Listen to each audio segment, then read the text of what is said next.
Mike's not coming, right? So Correct. You just have to have my point. you had it. Okay, you're Oh. live right now. Yep. Okay, it's 6 o'clock, so we'll go ahead and start the meeting. Mike can't be here tonight. So welcome, everybody. And the first item on the agenda is consider approving the minutes from the May 11th meeting and sign the warrant. I move we accept the. All those in favor? Sign the warrant. So moved. And we have an assessors presentation. You want to introduce this? I would love to. I have Nicole Stenberg, our new assessor here, and she's going to talk to you about the current tax status in the town. And Nicole, I'm going to turn it over to you. So you guys be happy to know I've been here 9 weeks and I know everything about the town. What I really wanted to discuss with you guys tonight is the certified ratio for the upcoming commitment. I don't know how versed you are in assessing. I don't know what you've gotten from previous assessors that were here. But the certified ratio is the ratio that we say that we are at with our assessments compared to market value. The state does a study every year to come up with the state valuation. As part of that, they do a sales ratio study. Their sales ratio study for the 2022 state valuation, which is based on our April 1st, 2020 commitment, and the sales that happened in 19 to 20, so July 19 to June 20, have us at 87% of market value. So thinking logically, we're 2 years behind. We were 2 years ago, we were assessing at 87%. Because of that, we are allowed to certify our ratio at up to 10% higher than that. That puts us at 96% for this year. Certifying at 96% would bring the homestead and the veterans exemptions down to 96% of their amounts. So for the homestead exemption, the normal allowed amount, if you're at 100, is 25,000.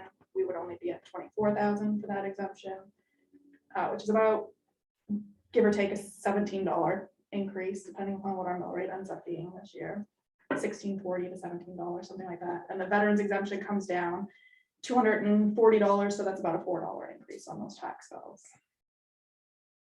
The reason I really wanted you guys to know that is I am not comfortable doing adjustments to our assessed values this year because I have not been in this role long enough to know what exactly could go wrong if I just across the board said, all right, we're going to raise everybody up a certain amount, 5% or 10%, so that we can be at 100 for this year. 96 is not a bad ratio. There's tons of towns around that are in that ratio, absolutely.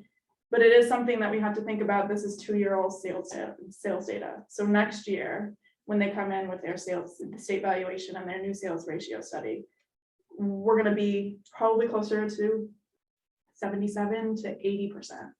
And so that ratio will have to come down again next year. And then I can't even imagine what it would be with the current market of things selling for ungodly prices today, where we would be out 2 years from now. So it's something absolutely I'm going to keep my eye on in the future to see if I can do adjustments to certain things and get us back up into the 100% range. But this year, like I said, I'm just uncomfortable going any higher without knowing the town for more than 9 weeks, essentially. What's the lowest we can go?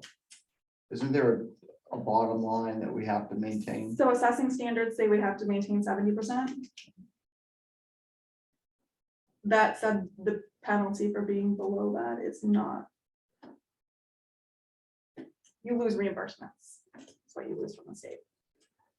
Do you have any sense, and you may not right now, but if we do go below the 70%, which most places could very easily, can you project what the loss of school revenue, main revenue sharing for the town, where that would be? So because of the way the state does state valuation, no matter what our value is, let's say we were at 50% even, they're still going to equalize us up to 100% to give a when they're putting it into the school subsidy and the revenue sharing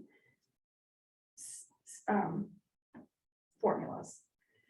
So do we lose that out? Not necessarily, but we would lose out on tree growth reimbursements. And you have taxpayers that are potentially coming to you and looking at you and saying, why am I not getting the $25,000 homestead exemption when I should be?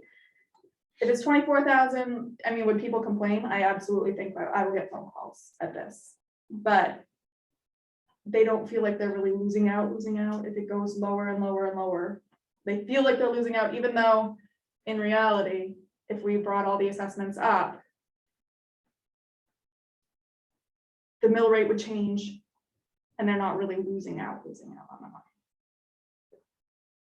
So it affects, I say this in the assessing way, all of your value, because they're getting a lower homestead exemption. So our value is slightly higher. Our assessed value that we're taxing, the taxable value is slightly higher. So the mill rate is slightly lower. So they're saving, on one hand, you have a lower exemption, but you also have a little bit lower mill rate because of that exemption being lower. Oh, sorry. Oh. Because I guess part of the conversation before, you came with us, was the need to have a revow. And that was sort of almost going to be mandatory at some point.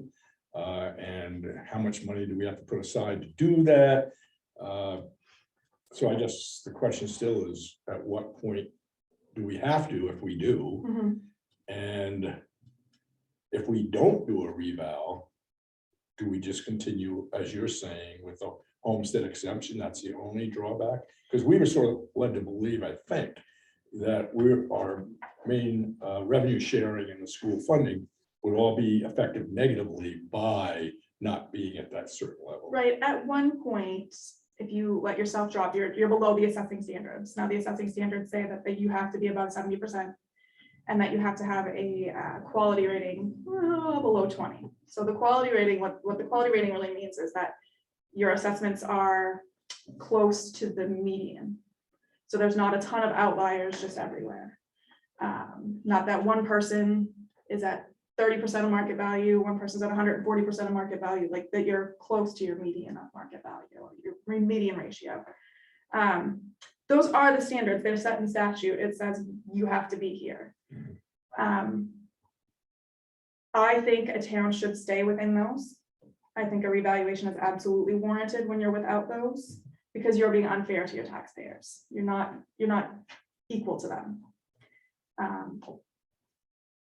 That said, it says they have to be at that, but there's not a huge penalty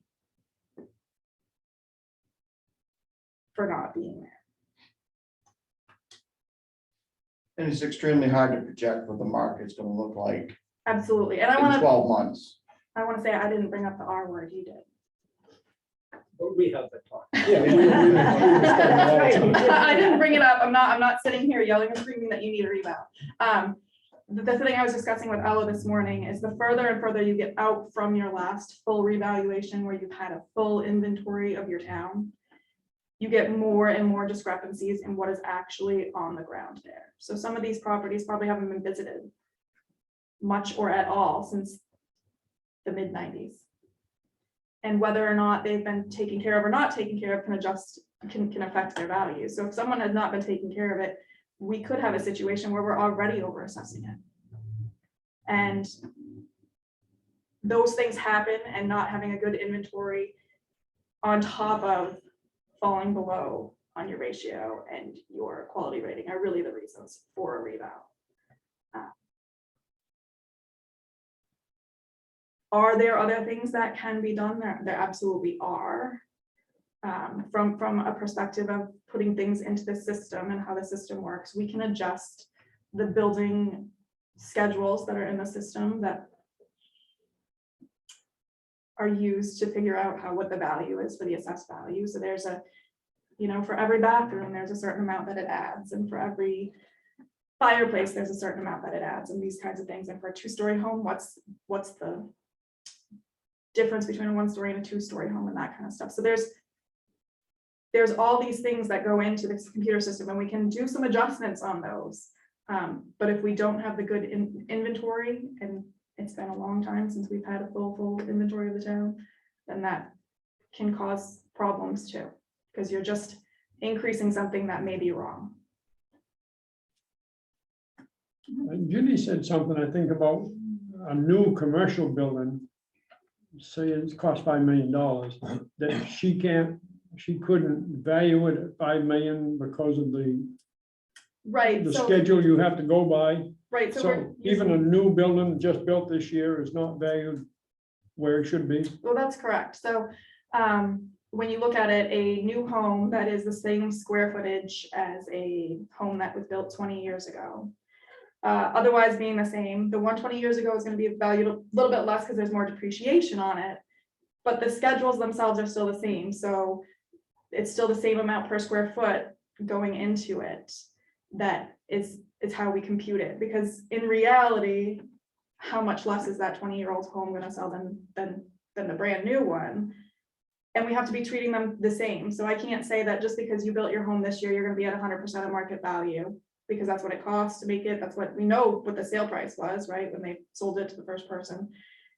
But this house that was built 20 years ago, or 10 years ago, or 5 years ago, that was the same, is only valued at 70% or something, because we're using the same schedule. So it's the same schedules that go into it. So yes, a new home is still valued using the schedules that are in there. So it's not gonna come up at 100% of what it costs. So we may actually be at a point where we have to talk about revals. And I know Dawn and I have talked about it several times.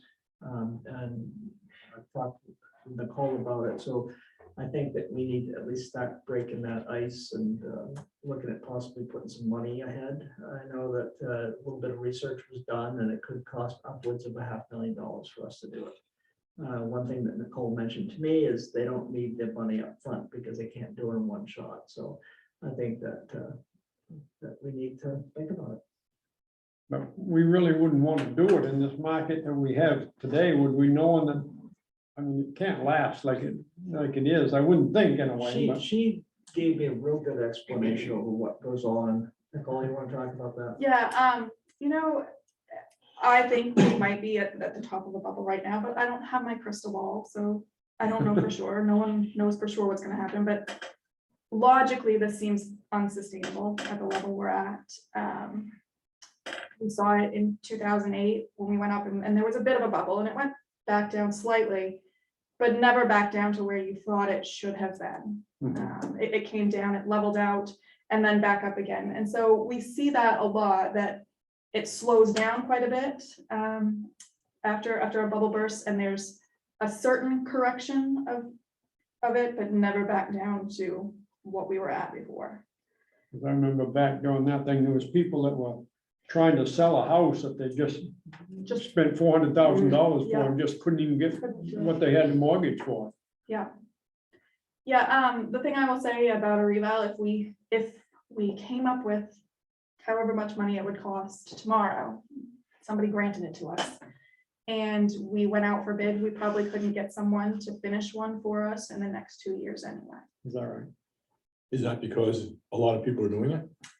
Part of it is that there's lots of revals going on right now. Another part is that there's just not a ton of revaluation companies around. There's definitely some, but they're busy because the market has been hot. Should that prompt us to at least get somebody online if they're 2 years out? It depends on how you think you can pay for it and how soon you think you can pay for it. For the most part, with the RFP process, when you go out, I can almost guarantee no one could start this year. You just wouldn't find a company that could do it. They're kind of filled up. If it was even next year, you know, payment wise, you'd start off with some kind of initial amount of money to them, but then they'd have to meet standards of this is done. You know, we've completely gone out, or we visited 75% of the property, so they get more money. And then they've done 50% of the data entry into the computer system, so that the next set of money would go out to them. So there are milestones they have to reach before they get paid for certain things. Right. And that's I just don't want to wait pretty 2 years and then go, and then we're still 2 years Yeah. out. It means we're 5 years out at that point. Yeah. We're 5 years out. You know, the thing is that maybe this is an opportunity for us to put $100,000 into that fund. We haven't started accumulating money to the next budget season. Put it into our budget and start building it that way. We're gonna have to do it. You know, Even if we split budget years, right. the last 6 We months. knew of the this was first- coming. I've just been hiding under a rock this whole time, not wanting to deal with it, but Nicole has given me a little more courage and so it's, I think we've all been afraid of it, knowing how the prices are, and I know. And Plus that's the been cost my of doing argument it. against right? And then there's always, if we start now and there is a market bubble that's bursted. Even if we're started now, when they end it, they have to be at 100% of market value. That's what we're asking for. We're asking for like 2025. We want to have this implemented. So we're implementing it for 2025 and not for now. So you can go out ahead like that. So that you know you have time to kind of, I don't want to say get around a bubble, but like if it does burst, it's not like you're stuck with just today's value as today. And then I also wanted to say that there are some revals that don't shoot for quite 100% of market value. They shoot for like 95, 96% of market value. So that if there is some kind of adjustment to come down, it's not they're not taxing above. People don't like to be taxed above their market value. Right. Even though that, again, is completely legal, to go up to 110% is legal. You would give more homestead exemption in that case, and more veterans exemption, so. So I think we can take some comfort in the fact that there's not some horrendous penalty waiting around the corner if we're not where we need to be. No, what you do leave yourself is you leave yourself open to more appeals, Sure. and those people, But I think the idea of taking in the next budget and beginning to put maybe 25% or whatever percentage of what we think a reval is gonna cost. And then we just ride the wave for a couple of years and see. Because I think you would think as interest rates go up, that sales would go down. And you can't tell what lumber is gonna be worth a year from now, 2 years from now. And it may never come back to what it was 2 years ago, but. So I think as long as there's no big penalty. We should probably start putting money aside in the next budget. Maybe 150,000 if we could or something. And see where we are in a year or two. I don't think that would be unreasonable. I agree. 100%. Sounds like a plan to head for in a way. What? Sounds like a plan we should head for and Yes, adjust it along the way if we have to. I just made it up. You just made it up in your head. I wrote it down, so. I think we need to start talking about this with the public, just so that we can get that shock factor out there. Yeah. Because people are anticipating this is coming. And, you know, it doesn't mean that the taxes are necessarily gonna go up. You know, some people's taxes obviously will, some people's taxes will go down because the value's gonna change on it, but. Well, it becomes more fair with the Right. reval, and there will be, I would think, an equal number of people who are exercised about it, and a similar number of people who think it's a wonderful thing. Yeah. right, the studies have been done when towns do revals nationwide, really, that in the end, it's about 30% of people's taxes stay the same. 30% of people's taxes come down and 30% of people's taxes go up. Now that's if the town doesn't go on a spending spree. If things stay mostly the same, that's where you're at, because if values increase, your mill rate's gonna come down. Logically, if we don't spend more money, our taxes should be the same. The collected The- taxes should be the same. The It's just total the- amount, yep, The mill rate will be down and Mhm. people's value will be higher and. Yep. Long as it doesn't cost them more, I think people like to see the value of their property high, as long as they're not paying more taxes for it. Do you know anybody in any of those reval companies? I do know some of them. Is it good idea, bad idea to reach out to some of them and just say, we're looking to do this in 2 years? Yeah, I mean, I think so. I think at this point, I could definitely start reaching out and just seeing how much they think it would cost. Yeah. And I guess, part of it is, And again, we hate to wait 2 years to make a decision, and then all of a sudden, we're still 2 years down the road. And if they tell us, well, we have some openings in a year, and this is what it would cost you if you want to get on our list, and then we can make the decision, instead of, just putting it off. right. And I will say the other thing about, when you have a chunk of money set aside and budgeted for it, going out to RFP, you can lock in a contract price at that point, so that if it goes up in the future, it wouldn't be something that you wouldn't. Right, because you could say that we want a reevaluation in 2024. Yep. 2023. Mhm. Right. Any more questions for Nicole? Thank you very much. Very you, Nicole. informative. Thank you, absolutely. And if you guys have any questions, I'm upstairs all by myself. And if things go sideways, you'll be here. I will be here. Or up or down, right? Or maybe I won't be here. Maybe y'all won't keep me And here. then proverbial sideways. Maybe none of us. No. Have a great night, you guys. Thank you. Thank you, Nicole. Item 3 is the first reading of the Board of Appeals and Planning Board ordinance. Dave's not here, but it's a very simple adjustment that we've made in both of them. If you look at the Oakland Board of Appeals, I don't know if you've got it with you, but section 2.1 or section 2.1, all it adds is registered voters of said town and reside within the town throughout the term. So in other words, what we have is we have a lot of snowbirds that will try to set on these things, and we need to have somebody here year round. This is very common. So we're just asking that for a member of the Board of Appeals should be a registered voter of the town, and they reside within the town throughout their term. So that they move to Florida for the winter time, they don't do us any good. We want to keep them here. And that's the change that we made on both the Oakland Board of Appeals and the Planning Board ordinance. Do we have anybody now that spends? That was a question that I forgot to ask Dave. and I don't know if Jim. We I don't don't, think so right at this time. right.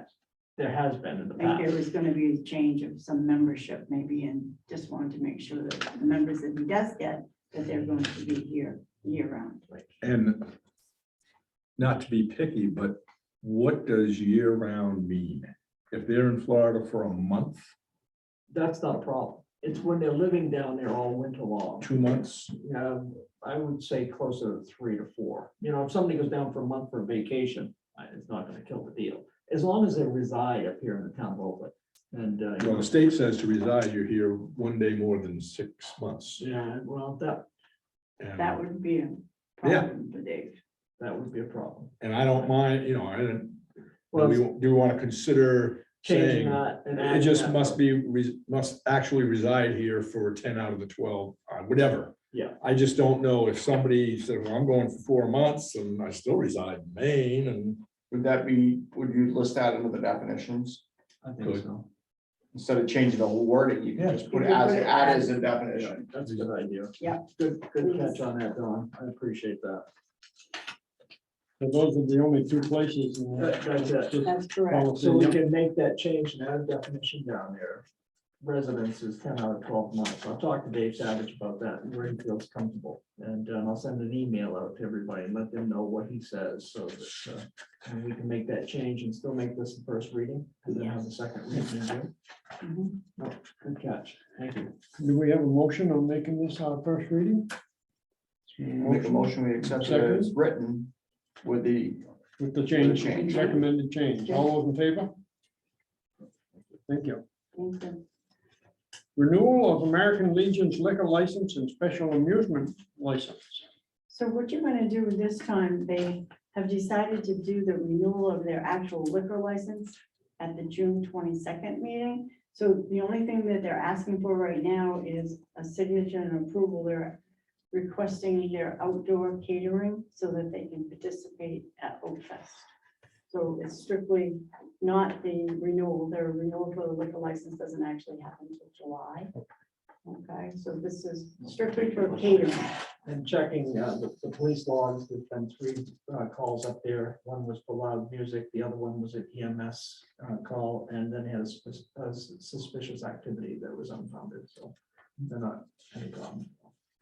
So this permit is for outdoor, This is for, and they have to be specified on when the outdoor activity is. So then I think what's gonna happen is when they apply for their new liquor license, they're actually going to apply for the license and be with, and it will be with it, the catering. That's what they're going to do from now on.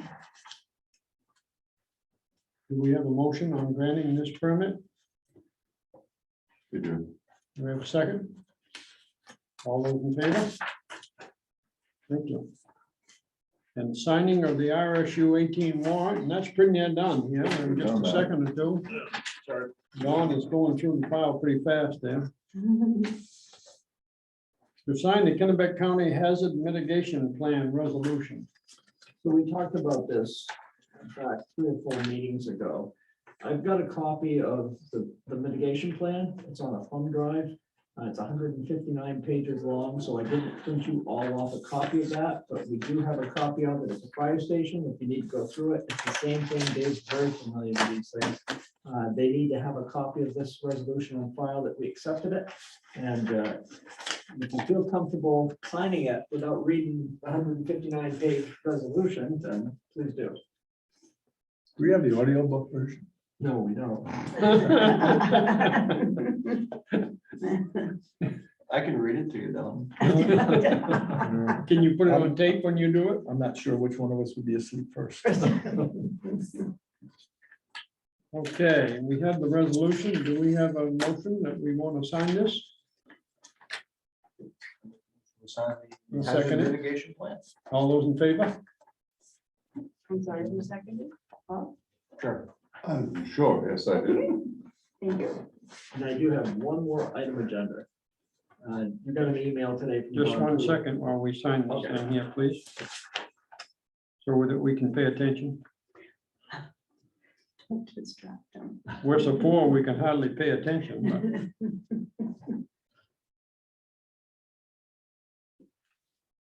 But 5:25. Right on the dot.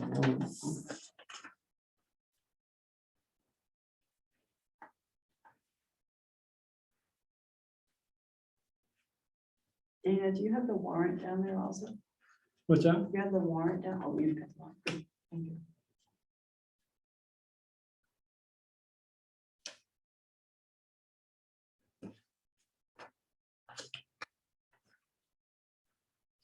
This is American Legion, I think that goes back again.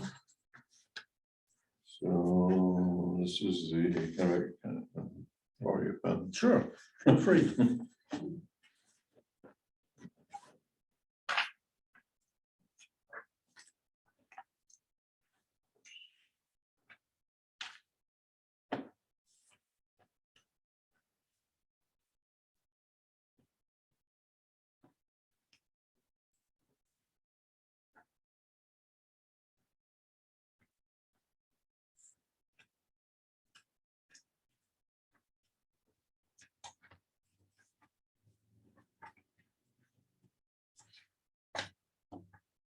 You get the other stack. I've of- got one okay. stack and that's, We'll leave it right here. Neither one of us will touch it again. okay. Keep it away We from better the check dog. those, make sure we got every one.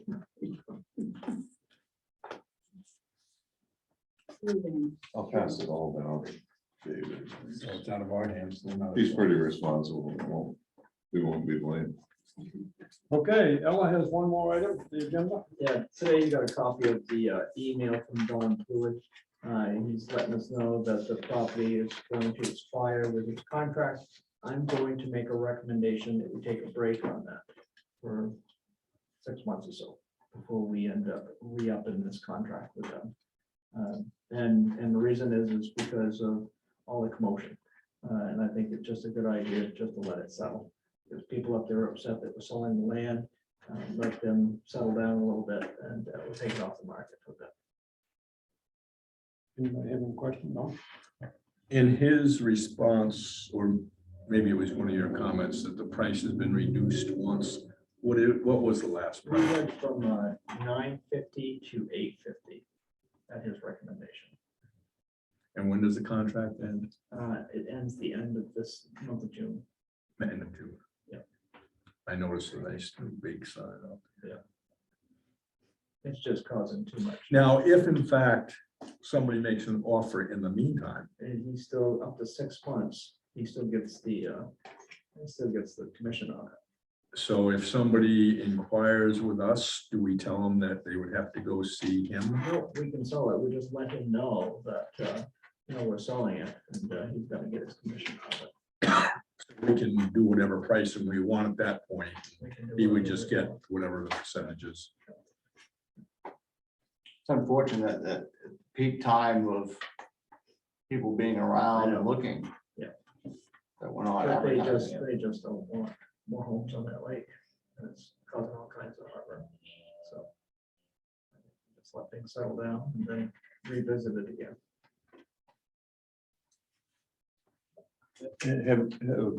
Has he had any interest, or is nobody interested?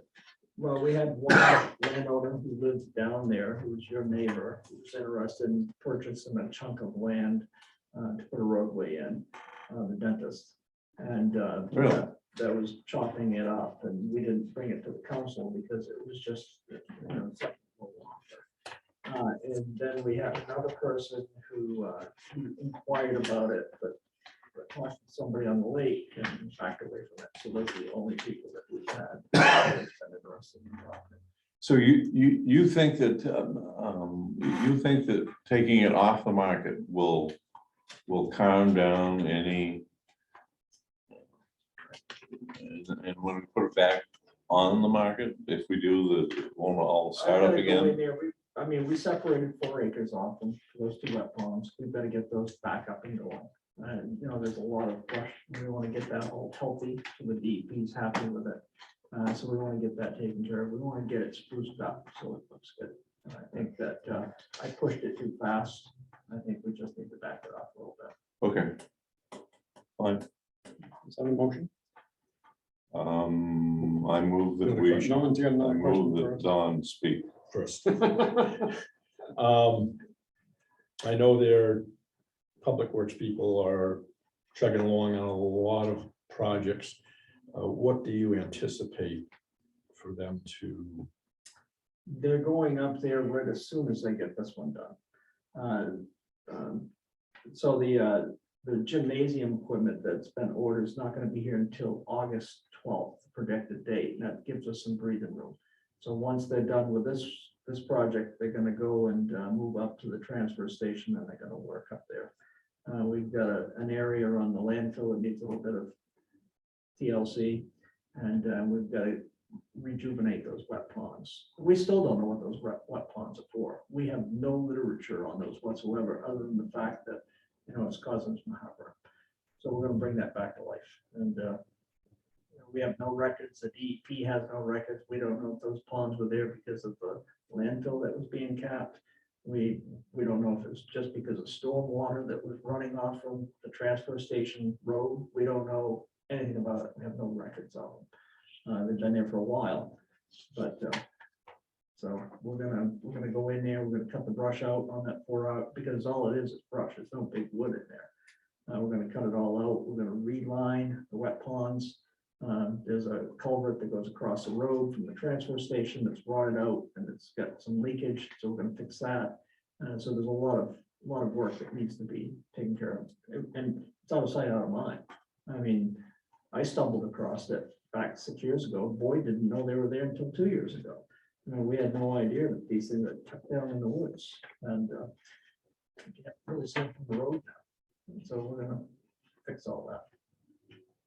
And I guess just piggybacking on what Bob said, it makes sense to get it all cleaned up and have it in great shape.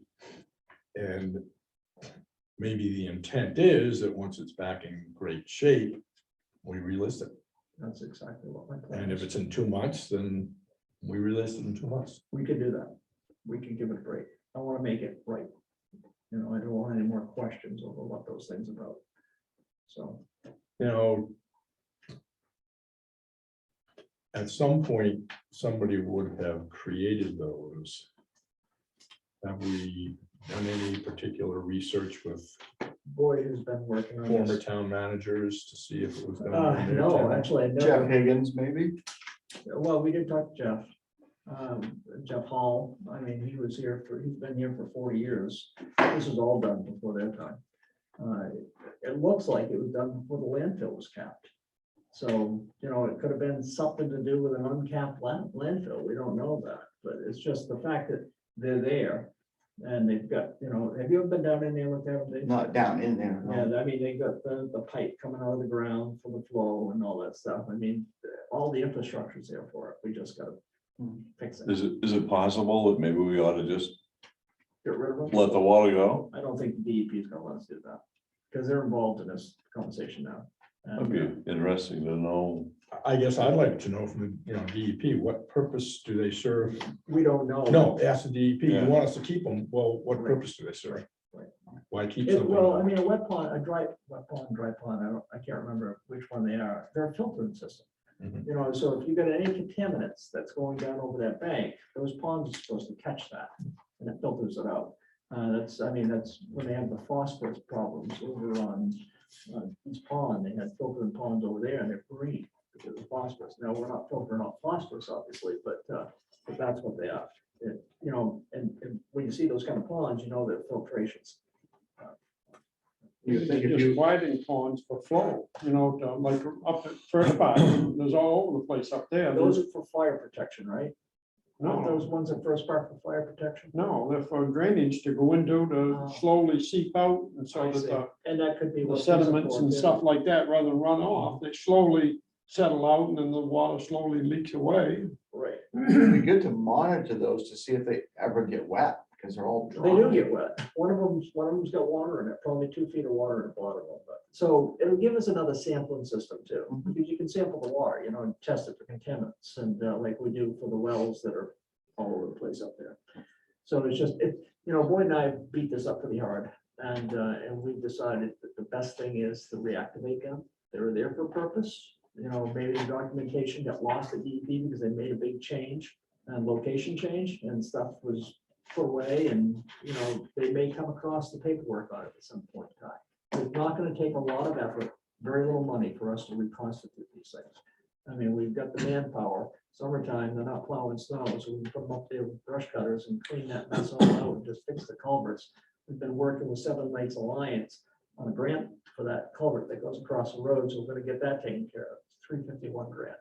And we'll, It must have something to do with the landfill or the road to the there's no landfill, question. because there's a stream that goes from the transfer station side, goes under a big culvert right next to my Nutting Trail and just shoots right down into the lake. So you're letting it run free here, and then over here you got this little pond that catches that. Well, I think the pond is more for checking for contaminants, and that's what we're gonna use it for. Yeah.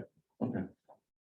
What is the pond for on Vista Drive, Lake Vista Drive? Well, that would be another situation because of McGraw Pond.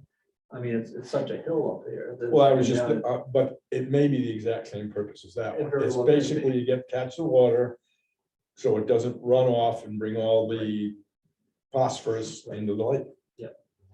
That could be for erosion control. And too. that was broken for a long, long time, and they just got that back up and running again. And because down in that cove, that's a sandbar in there now. It was all the runoff from the logging operation that happened up on top of that hill, and that pond wasn't functioning at that point in time.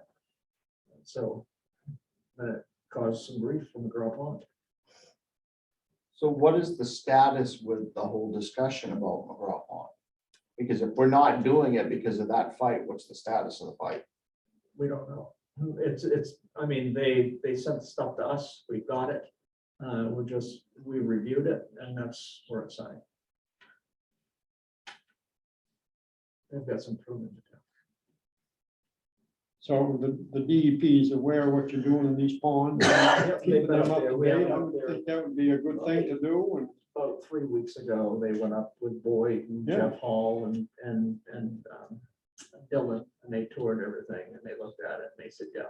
we need to fix So it." if we, Would it be a good idea to get DEP to give us some sort of written statement? You need to, this pond should be retained to keep the runoff from Yeah, going but into the they lake. can't do that because we don't really know what they're for.